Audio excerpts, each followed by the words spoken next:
Scripture identifies the Amorites as descendants of Canaan. Sources say they took the place of the Rephaim. The Amorites were known for their powerful city-states like Babylon, while the Rephaim were often depicted as giants in biblical texts. These groups played significant roles in history, influencing trade, warfare, and religion. Now, let's look at how the name Amorite has been defined over time. This comes from Tyndale House. The article says connecting the Amorites known from ancient Near Eastern documents with the Amorites found in the Bible is tricky. When we encounter Amorites in lists of people like the one in Exodus 3:8, and it lists the Canaanites, the Hittites, the Amorites, Perizzites, Hivites, Jebusites, we seem to have an ethnic identification. Ethnic categories are formed when people groups identify themselves or outsiders identify them on the basis of shared features. These insider and outsider perspectives might in some cases align and reinforce one another, but in others, they might diverge and cause the identification to change over time. This means that ethnicities, especially ones that are more than 3,000 years old, are notoriously difficult to define.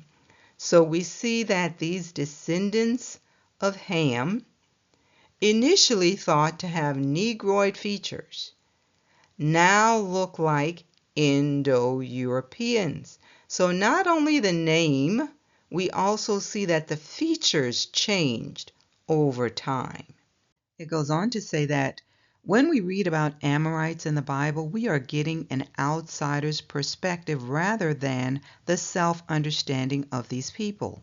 The Bible might mean something different by Amorite than other ancient documents which use the same term. It says, in fact, even the same writers may mean different things by Amorite in different contexts.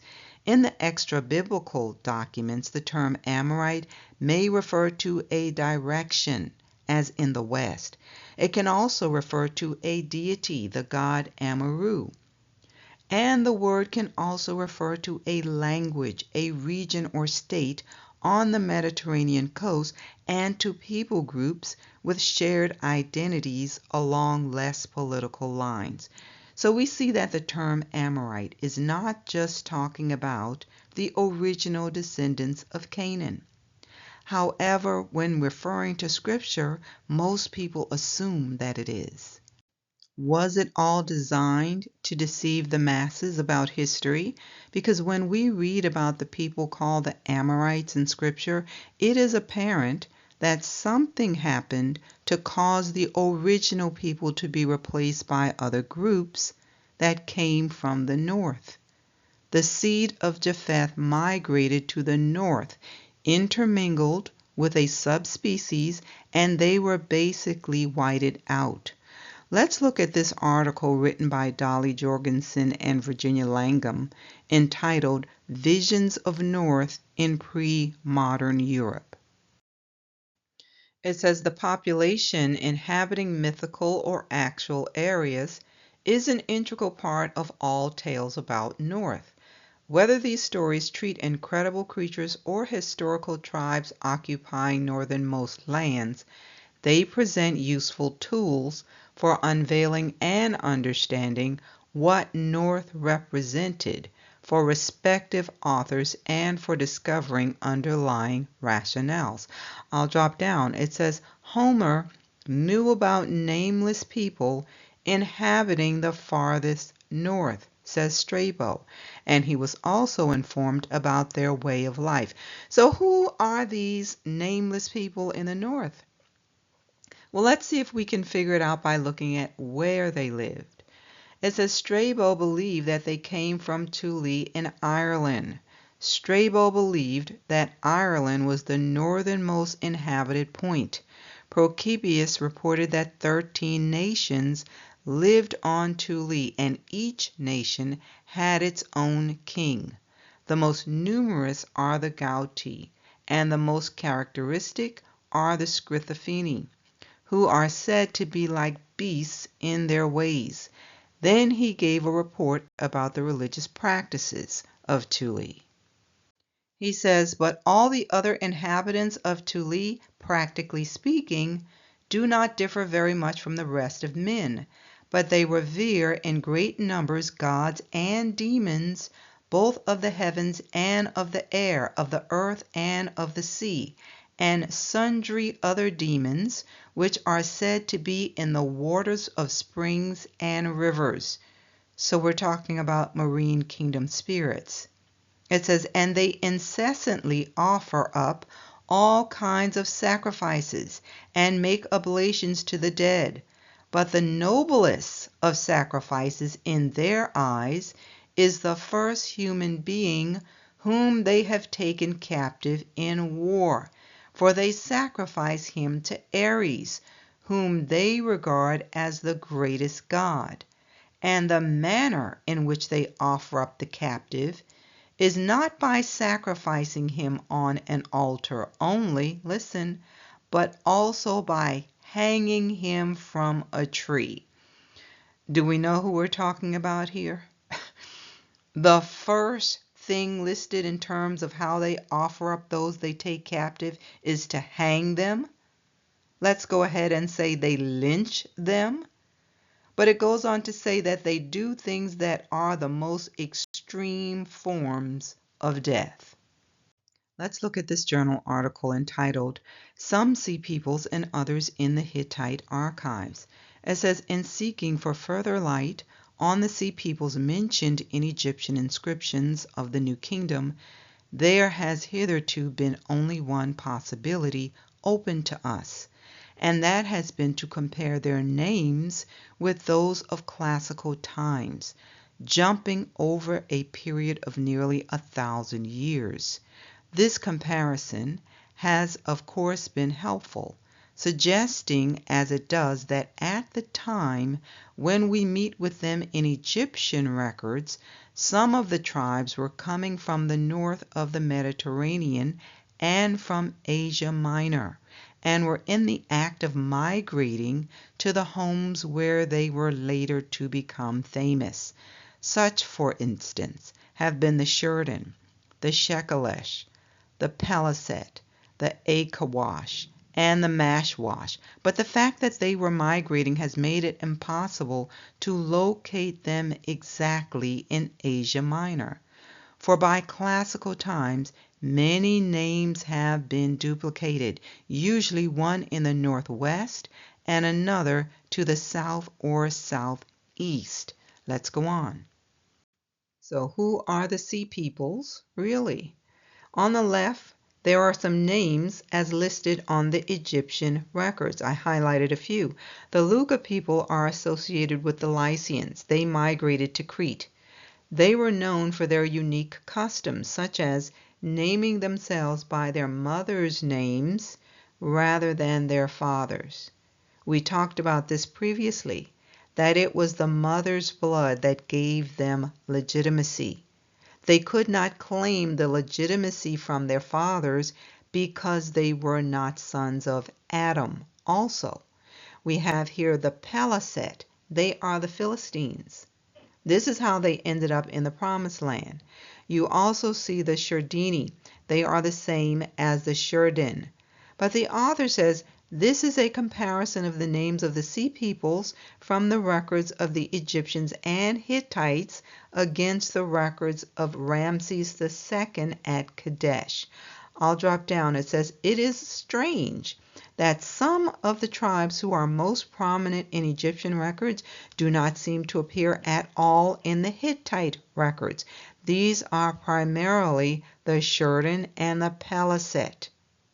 It goes on to say that the Shurdan, whose importance greatly outweighs that of any of the others, were fighting in great numbers both for and against Egypt during some 200 years.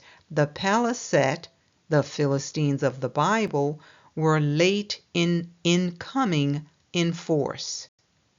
We're going to look at information from this ATI article, and it's entitled, who the sea peoples were and how they devastated the ancient world. The caption is saying that these people terrorized Egypt and the Mediterranean during the Bronze Age, but their identity and origins remain mysterious to this day.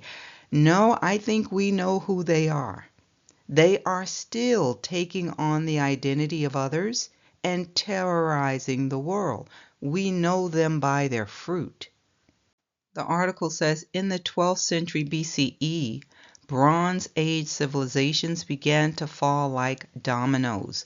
The Hittite Empire, the Mycenaean kingdoms, and the Amorite states collapsed entirely. Societies in Egypt and Assyria emerged greatly weakened. What caused this collapse? The reasons are myriad, but historians believe that one factor was the Sea Peoples, a mysterious and violent society that raided kingdoms across the Mediterranean. In Canaan, a king wrote about enemies who'd burned cities and done evil things in my country. In Egypt, ancient records recalled invaders who came from the sea in their warships and none could stand against them. The question is being asked, so who were the Sea Peoples? It says today no one knows for sure. Their name derives from ancient accounts which refer to them as from the sea or from islands, though these do not specify which sea or which islands. They don't know or they don't want to admit the truth about who these people are. Again, we have to keep asking the question, who lived in the far north?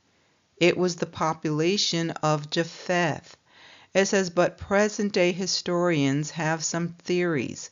The Sea Peoples may have come from Western Asia Minor, the Aegean, the Mediterranean islands, or Southern Europe. Possibly, they could have been Etruscan, Trojans, Italians, Philistines, Mysians, or Minoans. They may have been driven into the Mediterranean by environmental factors like drought. This is a map of the ancient world showing a number of empires that were attacked by the Sea Peoples, including the Egyptians, the Hittites, and the Assyrians. They pretty much wiped out the ancient world and took on their identity. And this is why they can now say that the Egyptians were white. I guess so. They were whited out. It says sometimes the Sea Peoples were mentioned as allies, sometimes as mercenaries, but more often than not, they were described as enemies. Curiously, they were also sometimes described more like migrants than soldiers, as their ships were said to carry women, children, and household goods, as if they had hoped to establish permanent settlements. And whoever they were, they left their mark on the ancient world, as contemporary sources, mostly Egyptian, though Hittites and Assyrian as well, record their attacks were sudden, surprising, and devastating.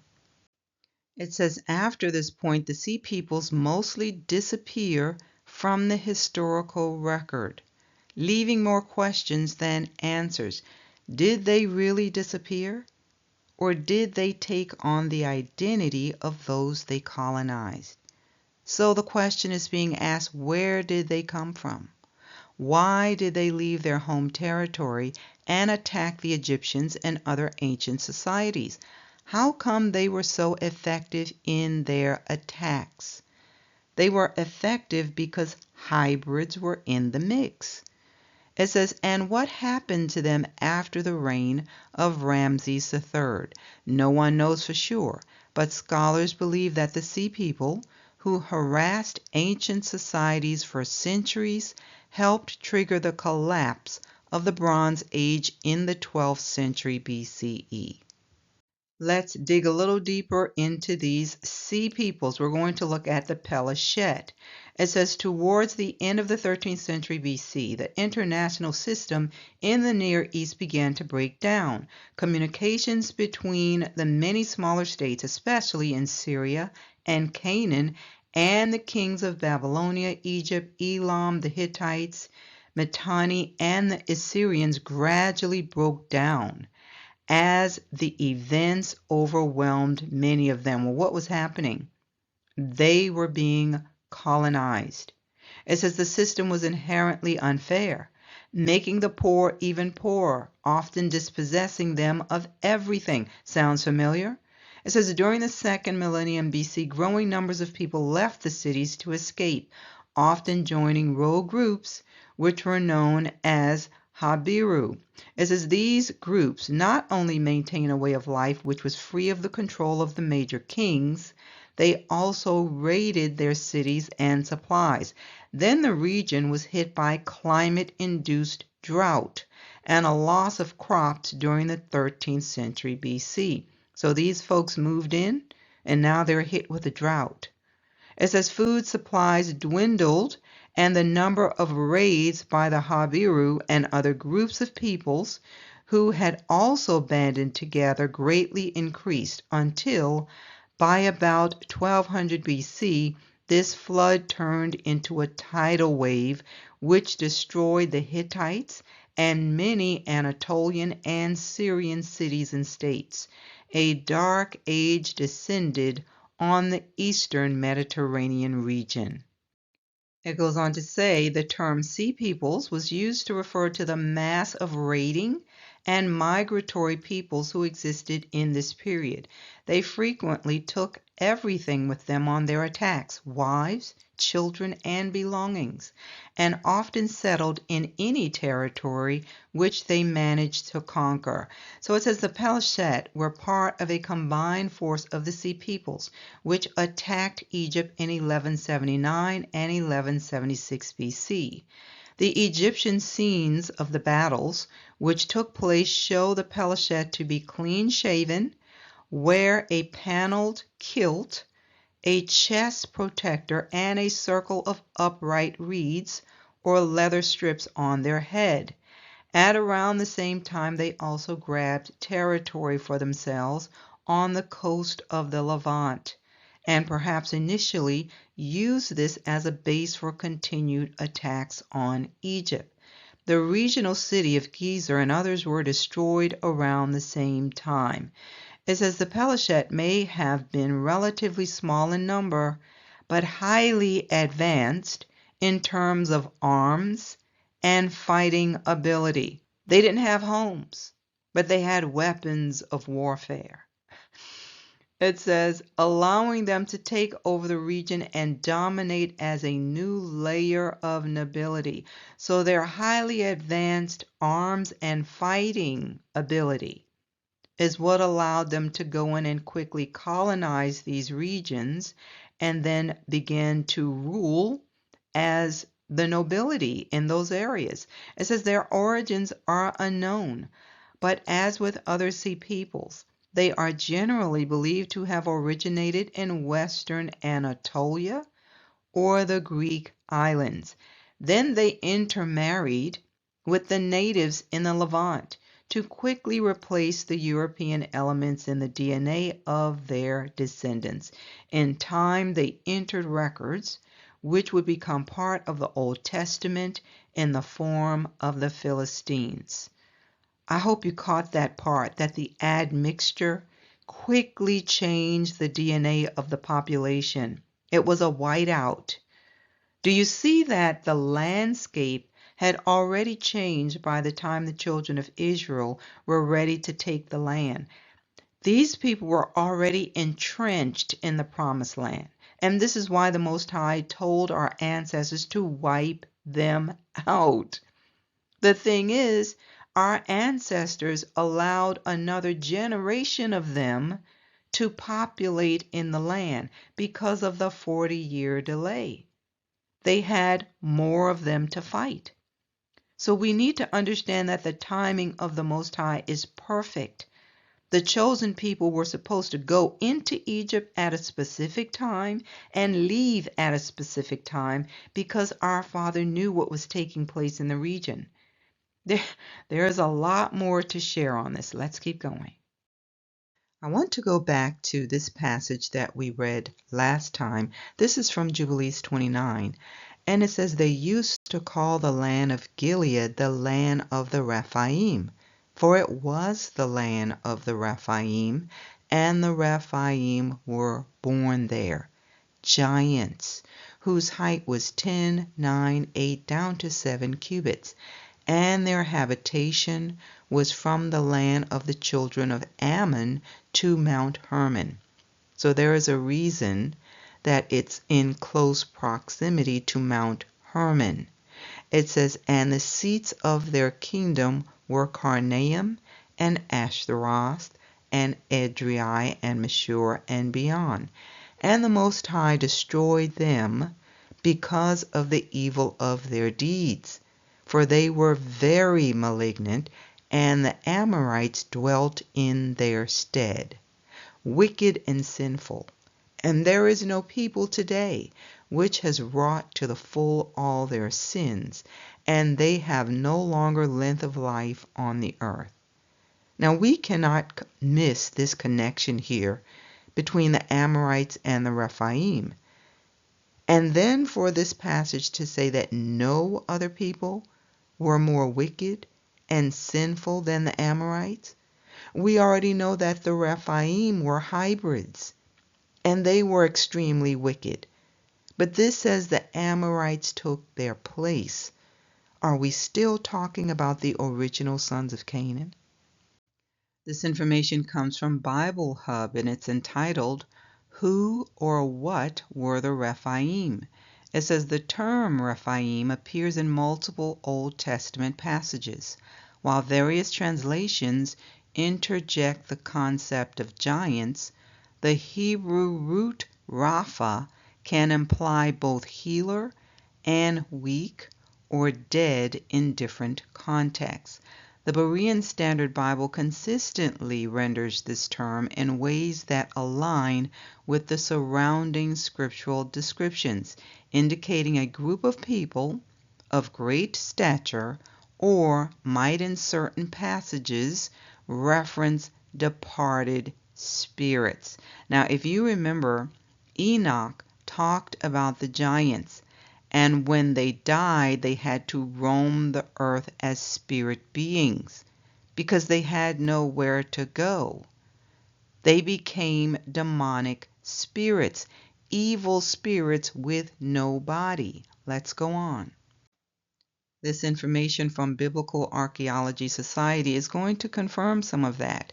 It says the identification of the beings known as Rephaim in biblical and ancient Near Eastern sources has caused much bewilderment throughout the years. Biblical dictionaries and encyclopedias usually provide two main meanings for the word: ghost or shades of the dead, and a mythical and ancient race of giants. These meanings are mostly derived from the mentions of the Rephaim in the Bible. Continuing, it says, if we go over the dozens of references to the Rephaim in the Bible, we see that it is very difficult to reach a single clear conclusion about their identity. Luckily, we have other sources from the ancient Near East that mention them. The first source is the Ugaritic text written in alphabetic cuneiform. These texts were mostly found in the ancient city of Ugarit in northern Syria in the mid-20th century. They tell much of the mythical concepts and belief systems of the people who lived there during the Bronze Age until the destruction of the city. Some of these concepts are also known from the Bible, such as rituals associated with the gods Baal and Asherah. So it says, what do we know of the Rephaim in Ugaritic texts? They are heroes, warriors, judges, kings, and demigods, much like Hercules or Theseus in Greek myths. They are beloved and celebrated both by gods and men in life and death. We're talking about the hybrid seed of the fallen. They made their children the ruling powers, gave them secret occult knowledge, and taught them how to make WMDs. The weapons were a major factor to help them colonize the other nations. The article goes on to say that the word Rephaim is also found in 3 Phoenician burial inscriptions. These inscriptions share similar concepts with the Ugaritic text. The Rephaim were ancient heroes and kings, and once they perished, they dwelled together in a specific place in the underworld. Just pause and think on that. It says, although we have plenty of sources that mention the Rephaim, scholars still debate their identity. The Rephaim have been affiliated with or depicted as shades of the dead, talking about ghosts, or a specific group among the dead. Healers or physicians, ancestors, kings, rulers, judges, heroes, and generals, gods or demigods, giants or titans, an ethnic tribe or tribe and household gods, referring to the biblical teraphim or fertility deities. Now, some may say that's a bit too far-fetched for me. Let's look at a few things that's just FYI. Look at this from Job 26:5. Dead things are formed from under the waters, and the inhabitants thereof. Notice that it is not saying that it's formed in the ground, where dead things would be buried. It says formed from under the waters. Now, I also included the verse from the Septuagint, so that you can see that giants was used instead of dead things. Now think about the flood. It said everything on the earth died. It said nothing about the things already in the water. Is this why the Ugaritic texts call them shades that dwell in the underworld? You decide. We're going to go on and look at some things from this book called Dictionary of Deities and Demons in the Bible to see how Rephaim is defined. It's telling us that the word is used 25 times in the Hebrew Bible designating the spirits of the dead. And the Hebrew term is related to the name of their deified royal ancestors. It goes on to say that in several places in the Hebrew Bible, the Rephaim designate the ancient inhabitants of Palestine, characterized by gigantic size. The most probable etymology of the term connects it with the root Rapha, which means to heal. Now, I believe they're saying it could also mean to heal because of the historical context. Some of you may be familiar with the passage in Jeremiah where he talks about the balm of Gilead. Well, this balm was some type of ointment obtained from trees native to the region of Gilead, where the Rephaim were born. This ointment was highly valued during ancient times for its medicinal properties and often used to treat wounds and various ailments. And this is why Jeremiah asked, is there no balm in Gilead? Is there no physician there? It goes on to say the treatment of the biblical material concerning the Rephaim should distinguish between the occurrences in the poetic texts and those in the so-called historical texts. A key text in the books of the prophets is Isaiah 14:9. Here the Rephaim are mentioned in parallelism with all their leaders. Let's take a quick look at a map I showed you when I did the series on the map, and we'll come back to this. The cartographer Olaus Magnus said he was depicting the relics of antiquity when this map was made. The map is called the Carta Marina wall map of Scandinavia. Where is Scandinavia? In the far north. You can clearly see that this being is much taller than the people around him. Look at his sword. It's taller than the people. He's their king. You can see images of crowns in the lower right. Now this map was made in 1539. Just think, they still had beings ruling in those places in the 1500s. Just pause and think on that. And yet they tell us that stories like Jack in the Beanstalk, oh, it's just fantasy. Let's reread that line. It says, here the Rephaim are mentioned in parallelism with all the leaders of the earth. It says this is literally goats of the earth. Now let's make the connection.